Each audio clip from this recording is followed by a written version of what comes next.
کے ولیوں کا کام یہی ہے کہ وہ مخلوق کو خالق کی بارگاہ میں ڈیلی بیسس پہ پیش کرتے ہیں. اپنے چاہنے والوں کو، اپنے مریدین کو، اپنے عقیدت مندوں کو، اپنے ارادت مندوں کو، اپنے پاس آنے والوں کو روزانہ کی بیس پر ناغہ نہیں کرتے. یاد رکھو. ایک بات تو بتاؤ یار، جس سے پیار ہو اس سے ناغہ کرنے کو دل چاہتا ہے؟ کون ہے پاگل ہے جو محبوب سے بھی ناغہ کر کے ملے یار؟ وہ تو کہتے ہیں رہے میرے سامنے. یہ بیسیکلی مخلوق کے لیے دعا کرنے ایک بہانہ ہوتا ہے ان کے پاس. حقیقت یہ ہے کہ خالق سے گفتگو میں لگے ہوتے ہیں. حقیقت یہ اپنے مالک کی بارگاہ میں گریہ زاری میں لگے ہوتے ہیں لوگ. حقیقت ان کی یہ ہوتی ہے کہ ان کی کوشش ہوتی ہے کہ کوئی بندہ ان کو ملے. دیکھیں ان کا کام یہ کرتے کیا ہیں. ان کا کام یہ ہوتا ہے ہر وقت یہ تلاش میں ہوتے ہیں. کس کی تلاش میں؟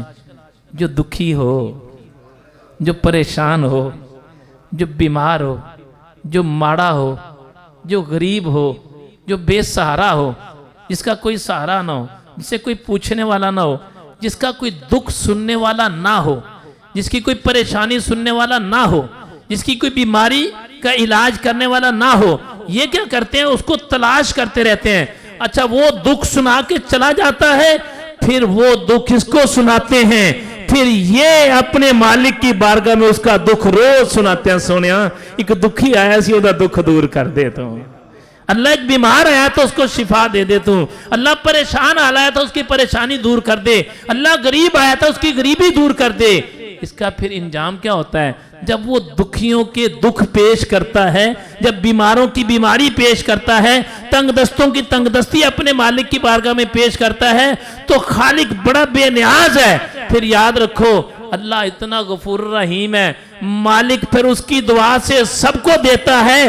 پھر اللہ تعالیٰ ایسا غفور رحیم ہے نا، کائنات کا مالک ہے، اس کو پھر غریبی کا دکھ رہنے ہی نہیں دیتا. اس کے من سے غریبی نکال دیتا ہے. مال دے یا نہ دے لیکن اس کو اپنی محبت دے کے سارے دکھوں سے آزاد کر دیتا ہے. اب اس کی مثال سنیے گا. کچھ لوگ ایسے ہوتے ہیں جن کو اللہ دنیا کے پیسے کی، دولت کی، آسائشوں کی محبت میں مبتلا کر کے اپنی محبت چھین لیتا ہے. کچھ لوگ ایسے ہوتے ہیں. اور کچھ لوگ ایسے ہوتے ہیں جن کو رب کعبہ اپنی اور اپنے محبوب کی محبت دے کے دنیا کی محبت چھین لیتے ہیں.